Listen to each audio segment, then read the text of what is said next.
जय हिंद मेरे प्यारे साथियों। मैं आप लोग को आज फिजिक्स में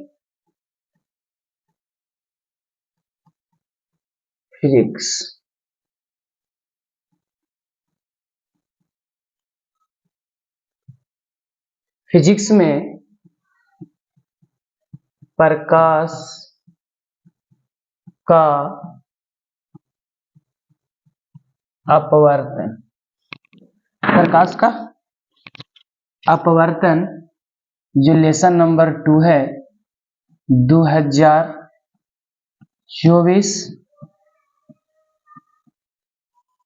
मैट्रिक बोर्ड का लघु उत्तरीय प्रश्न को करेंगे हम लोग आज वीडियो में। इस वीडियो में आज जो वीडियो बनाएंगे, इस वीडियो नंबर 1 में हम लोग क्या करेंगे बाबू कि प्रकाश के अपवर्तन से संबंधित 2024 मैट्रिक बोर्ड में जो क्वेश्चंस पूछी जाती है, संभावना है कि प्रश्न आएगी, ऐसे प्रश्न को लघु उत्तरीय यानी 2 मार्क्स वाले क्वेश्चंस को हम लोग इसमें अच्छे से करने वाले हैं। तो सबसे पहले मेरे प्यारे साथियों, मैं आप लोग को बता देना चाहता हूं, मेरा YouTube चैनल है जिसका नाम है नैन्सी स्टडी सेंटर। ये मेरा YouTube चैनल का नाम है। मेरे प्यारे बच्चे, आप इसे लाइक करिए, सब्सक्राइब करिए एंड शेयर करिए एंड अपने दोस्तों को बताइए। इस चैनल पे 10th का मैट्रिक बोर्ड का भी प्रश्न हम लोग इस पे कराते हैं। आप लोग अच्छे से देखिए, पढ़िए, लिखिए एंड अच्छे से अच्छे मार्क्स को लाइए, परफॉर्मेंस करिए एग्जाम में। तो मैं इसी के साथ बता रहा हूं कि चलिए किस प्रकार से आप लोग को पूछा जाता है उसके बारे में हम लोग चलते हैं। तो ध्यान से देखिएगा। चलिए, मेरा चैप्टर का नाम है, जिसका नाम है प्रकाश का अपवर्तन। क्या नाम है बाबू? प्रकाश का अपवर्तन नाम है चैप्टर का। इस चैप्टर से रिलेटेड हम लोग को 2 नंबर का मार्क्स का क्वेश्चन पढ़ना है कि 2 नंबर का क्वेश्चन किस प्रकार एग्जाम में पूछा जाता है। कहता है कि प्रकाश का अपवर्तन क्या है? प्रकाश का अपवर्तन किसे कहते हैं बाबू रे? कहता है जब प्रकाश की किरणें एक पारदर्शी माध्यम से दूसरे पारदर्शी माध्यम में प्रवेश करती है तो वे प्रकाश की किरणें अपने पथ से विचलित हो जाती है। तो प्रकाश के किरणों को अपने पथ से मुड़ने की घटना को प्रकाश का अपवर्तन कहा जाता है। यानी जैसे मान लिया जाए बाबू कि हम लोग रोड पे साइकिल चलाते हैं, तो जहां भीड़ भाड़ इलाका आ जाती है, जहां मार्केट आ जाती है, वहां पे हम लोग साइकिल को स्लो कर देते हैं और फिर भीड़ भाड़ इलाका से मार्केट से बाहर निकल जाते हैं, फिर अपने उतना ही साइकिल को स्पीड से चलाना स्टार्ट कर देते हैं। तो यही कहता है कि जब प्रकाश की किरणें एक पारदर्शी माध्यम से, मैंने जब खुले रास्ता में थे तो हम पूरा रनिंग चला रहे थे, जब नजदीकी वाली रास्ता में आ गए, जब भीड़ भाड़ इलाका में आ गए तो हम स्लो कर दिए, तो यानी अपना स्पीड कम कर दिए। तो कहता है कि जब प्रकाश की किरण यहां से कह रहा है किरण एक पारदर्शी माध्यम से दूसरे पारदर्शी माध्यम में प्रवेश करती है तो किरणें अपने पथ से विचलित हो जाती है, अपना रास्ता भटक जाती है। तो प्रकाश के किरणों को अपने पथ से मुड़ने की घटना को प्रकाश का अपवर्तन कहते हैं। 2 मार्क्स में पूछा जाता है बाबू, बहुत बार पूछा गया है। तो इस प्रकार से जैसे देखिए क्या है बाबू, यहाँ बताया गया है आपको कि मान लिया जाए कि यह आप हमको क्या है, एक बर्तन है, ये हमें एक बर्तन है, ठीक है। ऊपर माध्यम का नाम है हवा, मैंने विरल माध्यम है, विरल माध्यम है। हाँ, अब बताइए यहां से आपतित किरण आ रही है, ठीक है। इसमें क्या कहता है, जल है, ठीक है। यहाँ पे प्रकाश के किरण पड़ा, तो पड़ने के बाद ऐसे निकल जाना चाहिए था, लेकिन अपना रास्ता को विचलित कर लिया। तो यही कर रहा है, विचलित किरण है। देखिए ये वाला जो है से विचलित किरण है, विचलित हो गया। तो यही कह रहा है कि जब अपना रास्ता से विचलित हो जाता है तो ऐसे किरण को, ऐसी घटना को प्रकाश का अपवर्तन कहा जाता है। यानी हम मान लिया जाए कि कोई माध्यम है, इस माध्यम से ऊपर कोई अलग माध्यम है, नीचे कोई अलग माध्यम, ये मान लिया विरल माध्यम है। तो क्या करा, कोई किरण आया, यहाँ पे टकराया, टकराना के बाद किरण निकलना चाहिए था ऐसा, लेकिन इस माध्यम पड़ने के चलते अपना रास्ता को विचलित कर लेती है। यही पूरा घटना प्रकाश के हमको अपवर्तन कहलाता है। यानी सीधा सीधी कहेंगे, जब प्रकाश की किरण एक माध्यम से दूसरे माध्यम में प्रवेश करती है तो प्रवेश करने के दौरान अपना रास्ता को विचलित कर लेती है, अपने किरण को मोड़ लेती है, तो यह घटना को प्रकाश का अपवर्तन कहा जाता है। चलिए मेरे प्यारे साथी, आप लोग को अब आगे चलते हैं हम। देखिए क्या है, अब कहता है 2 नंबर पूछ सकता है कि आपतित किरण किसे कहते हैं। तो कहता है जब प्रकाश की किरण एक माध्यम से दूसरे माध्यम में प्रवेश के बाद मुड़ती या विचलित होती है तो उस मुड़ी हुई किरण को अपवर्तित किरण कहते हैं। कौन किरण कहते हैं? अपवर्तित किरण कहते हैं। कि जब प्रकाश की किरण एक माध्यम से दूसरे माध्यम में प्रवेश के बाद मुड़ती है या विचलित होती है तो उस मुड़ी हुई किरण को अपवर्तित किरण कहा जाता है। क्या कहा जाता है? अपवर्तित किरण। अगला है अपवर्तन कोण। कहता है अपवर्तित किरण तथा आपतन बिंदु पर खींचे गए लंब के बीच जो कोण बनता है उस कोणों को अपवर्तन कोण कहते हैं। कहता है अपवर्तित किरण तथा आपतन बिंदु पर खींचे गए लंब के बीच जो कोण बनता है, देखिए थोड़ा सा इधर बता दे रहा हूं मैं। मान लिया यह अपवर्तित किरण है, ठीक है, यहां से अपना रास्ता विचलित कर लिया, जीना चाहिए था ऐसे, हम अभी लंब डाल दिए, तो इन दोनों के बीच में जो एंगल बनाना है इसी का नाम होता है अपवर्तन कोण। यानी अपवर्तित किरण तथा आपतन बिंदु पर खींचे गए लंब के बीच जो कोण बनता है उस कोण को अपवर्तन कोण कहते हैं। कौन कोण कहते हैं? अपवर्तन कोण कहते हैं। अपवर्तित किरण और अभिलंब के बीच जो एंगल बनता है, जो कोण बनता है, उस कोण का नाम है अपवर्तन कोण। अगला है पार्श्विक विस्थापन। कहता है जब प्रकाश की किरणें एक माध्यम से दूसरे माध्यम में प्रवेश करती है तो आपतित किरण एवं निर्गत किरण के बीच की लंबवत दूरी को पार्श्विक विस्थापन कहते हैं। जैसे देखिए बाबू क्या कहता है, इसे हमको कहता है कि ये कोई किरण का माध्यम, मान लिया कि कोई माध्यम है, कांच की सिल्ली है, ठीक है, यहां से प्रकाश की किरण आई, ठीक है, और क्या हुआ कि अपना माध्यम सघन माध्यम में जाने से पहले क्या हुआ कि अपना रास्ता को विचलित कर लिया, ऐसे मुड़ गया। बताइए इसको जाना चाहिए था ऐसा, ठीक है, अब फिर यहाँ पे माध्यम आया, फिर माध्यम मिला तो फिर अपना रास्ता ऐसे कर दिया, लेकिन इसको जाना चाहिए था ऐसा। तो यहाँ पर भी अभिलंब होगा, यहाँ पर भी अभिलंब देंगे, तो इस किरण और इस किरण के बीच का जो लंबवत दूरी होगा इसी का नाम होता है पार्श्विक विस्थापन। यही कह रहा है जब प्रकाश की किरणें एक माध्यम से दूसरे माध्यम में प्रवेश करती है तो आपतित किरण, ये आपतित किरण वाला लाइन है, एवं निर्गत किरण, ये निर्गत किरण वाला लाइन है, के बीच की लंबवत दूरी, के बीच लंबवत दूरी को हम पार्श्विक विस्थापन कहते हैं। यानी कहते हैं जब प्रकाश की किरण, अपवर्तित किरण, कौन किरण देखिए लिखा हुआ है, एक माध्यम से दूसरे माध्यम में प्रवेश करती है तो आपतित किरण एवं निर्गत किरण के बीच लंबवत दूरी को हम पार्श्विक विस्थापन कहते हैं। इस प्रकार से हमको एग्जाम में क्या करता है, पूछा जाता है। देखिए यहाँ पे बताया गया भी है आपको, यही चीज है, आपको बताया गया है कि ये तो घटना है, आपतन कोण इन दोनों के बीच के एंगल को बनावल गया है। ये क्या है? आपतित किरण है।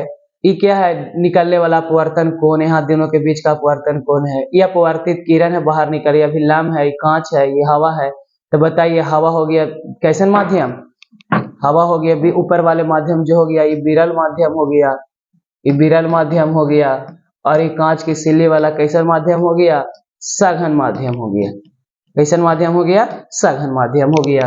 इस प्रकार से हमको बताया गया है। चलिए एग्जाम में किस प्रकार से प्रश्न पूछा जाता है आगे हम लोग चलते हैं। देखिए क्या है, अपवर्तन के नियम पूछ सकते हैं आपको 2 नंबर में कि अपवर्तन का नियम क्या है, एग्जाम में बतानी होगी।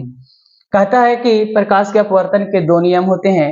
जो निम्नलिखित है। पहला, आपतित किरण, अपवर्तित किरण तथा आपतन बिंदु पर खींचा गया अभिलंब तीनों एक ही तल में होता है। पहला नियम दोनों का सेम है। आपतित किरण, वहां खाली परावर्तित किरण था, यहाँ अपवर्तित किरण हो जाता है। तो आपतित किरण, अपवर्तित किरण तथा आपतन बिंदु पर खींचा गया अभिलंब तीनों एक ही तल में होता है। दूसरा कहता है किन्हीं दो माध्यम और प्रकाश के किसी वर्ण रंग के लिए आपतन कोण की जया, जया का इंग्लिश होता है साइन, और अपवर्तन कोण की जया का अनुपात के नियतांक होता है। इस नियम को स्नेल का नियम भी कहा जाता है। यानी म्यू बराबर हमको साइन आई बटा साइन आर होता है। इस नियम को हमें स्नेल का नियम भी कहा जाता है। स्नेल का नियम भी कहा जाता है। ऑब्जेक्टिव में आती है कि बताइए प्रकाश के अपवर्तन के किस नियम को स्नेल का नियम कहा जाता है? तो द्वितीय नियम को कहा जाता है। कैसा नियम के बाबू? द्वितीय नियम को कहा जाता है। इस प्रकार से हम लोग को एग्जाम में क्या रहती है, बताना रहता है। देखिए यहाँ लिखा हुआ है अपवर्तन का नियम या स्नेल का नियम, साइन आई बटा साइन आर कांस्टेंट माने नियतांक होती है। देखिए आगे कह रहा है कि प्रकाश की चाल क्या होती है। कहता है कि विभिन्न प्रकार के माध्यम में प्रकाश की चाल अलग अलग होती है। निर्वात या शून्य या मुक्त आकाश में यानी 3 गुना 10 के पावर इकाई दहाई सैकड़ा हजार 10,000 लाख किलोमीटर पर सेकंड होता है, या इसको बोल सकते हैं 3 गुना 10 के पावर 8 मीटर पर सेकंड होता है। जबकि वायु में प्रकाश की चाल इकाई दहाई सैकड़ा हजार 10,000 लाख दोनों 3 लाख किलोमीटर पर सेकंड से थोड़ा सा कम होती है। तो इसके अलावा पानी में प्रकाश की चाल इकाई दहाई सैकड़ा हजार 2,25,000 किलोमीटर पर सेकंड तथा कांच में इसकी चाल 2 लाख किलोमीटर पर सेकंड होती है। यानी कहता है कि विभिन्न माध्यम में प्रकाश की चाल भिन्न भिन्न होती है। अगला प्रकाशीय घनत्व क्या है? कहता है जिस माध्यम में प्रकाश की चाल तीव्र या धीमी से चलती है उस माध्यम में पाए जाने वाले इस गुण को प्रकाशीय घनत्व कहते हैं। फिर से कहता है कि जिस माध्यम में प्रकाश की चाल तीव्र या धीमी गति से चलती है तो उस माध्यम में पाए जाने वाले इस गुण को प्रकाशीय घनत्व कहा जाता है।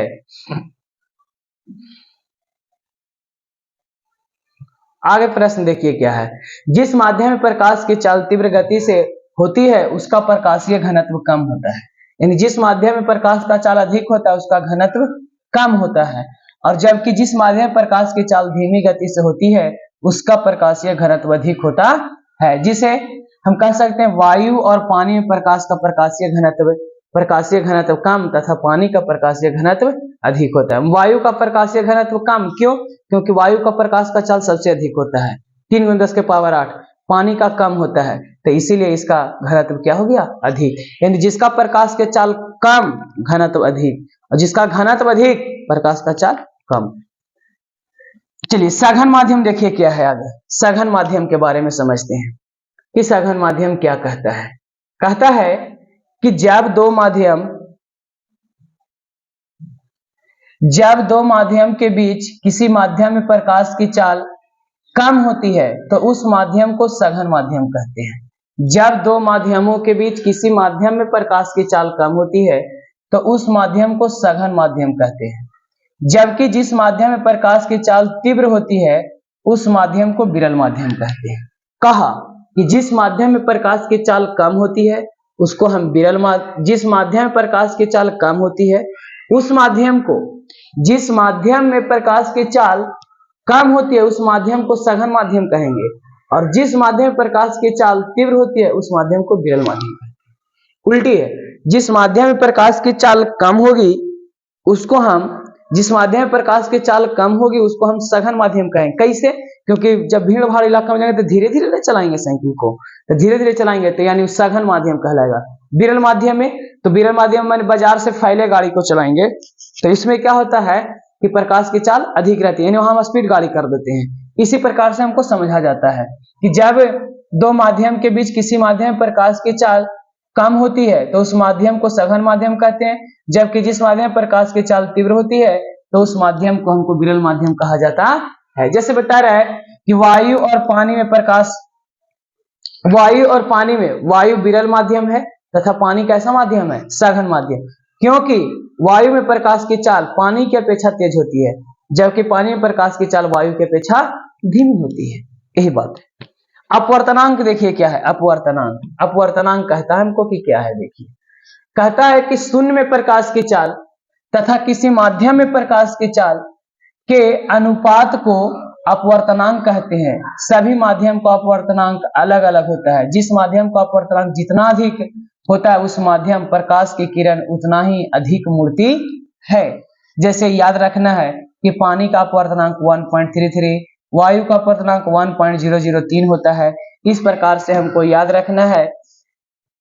चलिए, कहते हैं किसी माध्यम का अपवर्तनांक क्या है? तो शून्य में प्रकाश की चाल, शून्य में माने निर्वात में प्रकाश की चाल और उस माध्यम में प्रकाश की चाल के अनुपात को हम किसी माध्यम का क्या कहते हैं? अपवर्तनांक। देखिए n से सूचित करता है, तो c माने प्रकाश का चाल निर्वात में, और cm किसी उस माध्यम, m माने माध्यम, उस माध्यम में प्रकाश की चाल के अनुपात को हमको क्या कहा जाता है? अपवर्तनांक। कहता है कुछ अपवर्तनांक पदार्थ के नाम एवं उसके अपवर्तनांक को लिखें। जैसे हमको बता रहा है कि क्या, देखिए किसको किसको लिखना है, याद करनी है हम लोग को, किस प्रकार से हम लोग समझते हैं इसे। कहता क्या है समझिएगा कि वायु का अपवर्तनांक तो 1.003, वाष्प का तो 1.31, पानी का 1.33, अल्कोहल का 1.36, केरोसिन का 1.44, पिघला क्वार्ट्ज का 1.46, टार्पिन का 1.47, बेंजीन का 1.50, सेंधा नमक का 1.54, फिलेंट कांच का 1.53 या 1.96 के बीच में, क्राउन कांच का 1.48 से 1.69, कार्बन डाइऑक्साइड का 1.63, हीरा का 2.42। अपवर्तनांक के चलते हीरा प्रकृति में कठोर अवस्था में पाई जाती है। इस प्रकार से हमको क्या करना है? इस प्रकार से हमें अपवर्तनांक को याद रखनी है जो ऑब्जेक्टिव में पूछा जाता है। चलिए, निरपेक्ष अपवर्तनांक क्या होती है? देखिए कहता है कि वायु की अपेक्षा किसी माध्यम के अपवर्तनांक, वायु की अपेक्षा किसी माध्यम के अपवर्तनांक को उस माध्यम के निर्वात या शून्य की अपेक्षा अपवर्तनांक को निरपेक्ष अपवर्तनांक कहते हैं। क्या कहते हैं? निरपेक्ष अपवर्तनांक कहते हैं। कहता है कि वायु की अपेक्षा किसी माध्यम के अपवर्तनांक को उस माध्यम के निर्वात या शून्य की अपेक्षा अपवर्तनांक को निरपेक्ष अपवर्तनांक कहा जाता है। इस प्रकार से हम लोग क्या करते हैं, इसको समझते हैं। अगला है अपेक्षिक अपवर्तनांक। कहता है कि दो माध्यमों के निरपेक्ष अपवर्तनांक के अनुपात को अपेक्षिक अपवर्तनांक कहा जाता है। कहता है कि दो माध्यमों के निरपेक्ष अपवर्तनांक के अनुपात को अपेक्षिक अपवर्तनांक कहते हैं। क्या कहते हैं? अपेक्षिक अपवर्तनांक कहते हैं। विचलन कोण, कहता है आपतित किरण और निर्गत किरण के बीच बने कोण को विचलन कोण कहते हैं। क्या कहते हैं? विचलन कोण। देखिए आपतित किरण ये है और निर्गत किरण, इन दोनों के बीच जो एंगल बन रहा है इस एंगल को नाम क्या है? विचलन कोण। हाँ, प्रकाश के अपवर्तनांक के उपयोग उससे होने वाली घटना या क्रिया का वर्णन करने के लिए पता चलता है हमको। कहता है क्या है कि प्रकाश के अपवर्तन के हमारे दैनिक जीवन में अनेक उपयोग है एवं घटनाएं देखने को मिलते हैं जो प्रकाश के अपवर्तनांक के कुछ प्रमुख घटना है। जैसे प्रकाश के अपवर्तन के वजह से ही पानी में रखी छड़ी या अन्य वस्तु मुड़ी हुई दिखाई पड़ती है। देखिए हमको क्या करता है कि पानी में अगर छड़ी को ऐसे रख दिया जाए ना तो हम उसको देखेंगे तो लगता है कि मुड़ी हुई है। तो किसके कारण? प्रकाश के अपवर्तन के घटना के कारण ये पूछा जाता है। यह घटना के कारण ही पानी में रखा सिक्का या कोई अन्य वस्तु उठी या मोटी हुई दिखाई देती है। किसके कारण? तो प्रकाश के अपवर्तन के कारण। ये भी ऑब्जेक्टिव में आता है। इसके कारण ही पानी से भरी हुई बाल्टी या बर्तन उथली हुई अर्थात बाल्टी की गहराई कम प्रतीत होती है, उठा हुआ प्रतीत होता है, तो प्रकाश के अपवर्तन के कारण। इस सब एग्जाम में हमको पूछा जाता है एग्जाम पर। अगला प्रकाश के अपवर्तन के घटना के कारण ही चाशनी में रखा स्पंज या रसगुल्ला फूली फूली एवं बड़ी दिखाई देता है। प्रकाश के अपवर्तन के कारण ही पानी में जो रखा जाता है चाशनी माने चीनी का सीरा में, वो बड़ा बड़ा दिखाई देता है। किसके कारण? प्रकाश के अपवर्तन के कारण दिखाई देता है। प्रकाश के अपवर्तन से संबंधित मुख्य तथ्यों का वर्णन करिए। जैसे कह रहा जब प्रकाश की किरण एक माध्यम से दूसरे माध्यम में प्रवेश करती है तो इस दौरान अनेकों आंतरिक क्रियाएं देखने को मिलती है जो निम्नलिखित है।